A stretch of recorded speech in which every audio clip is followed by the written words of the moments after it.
আচ্ছা, প্রতি ব্যক্তির তো অধিকার আছে যে তার সম্পত্তিকে রক্ষা করা, তার দেহকে রক্ষা করা।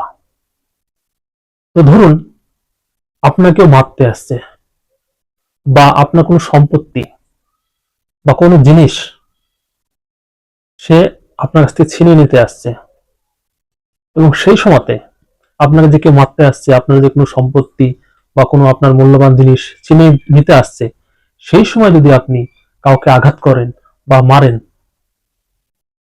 তাহলে কি এটা আপনি অপরাধ করছেন? না।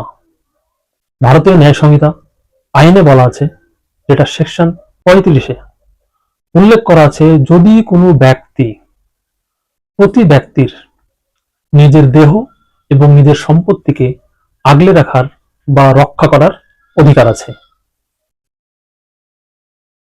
যদি আপনার কেউ সম্পত্তিকে নিতে আসে, লুট করতে হোক, চুরি করতে হোক, ডাকাতি করতে হোক আসে, বা আপনার কেউ যদি আঘাত করতে আসে, কেউ মারতে আসে, তাহলে আপনি তাকে বাধা দিতে পারেন।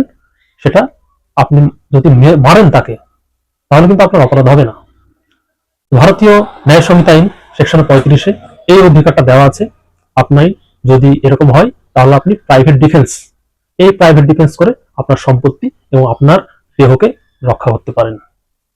বা আপনার, শুধু আপনার জন্য না, আপনি দেখছেন অন্যেরও এরকম বিপদ আপনার সামনে, আপনার পরিবারের, আপনার রিলেটিভের বা আপনার ফ্রেন্ডের যদি এরকম হয়ে থাকে, তাহলে আপনি কিন্তু এটা করতে পারবেন। আপনার কোনো রকম অপরাধ হবে না, আইনের চোখে আপনি নির্দোষ হবেন। ভারতের আইন সুন্দরভাবে জানতে হলে এই চ্যানেলটার সঙ্গে থাকুন এবং লাইক, শেয়ার, ফলো করে রাখুন।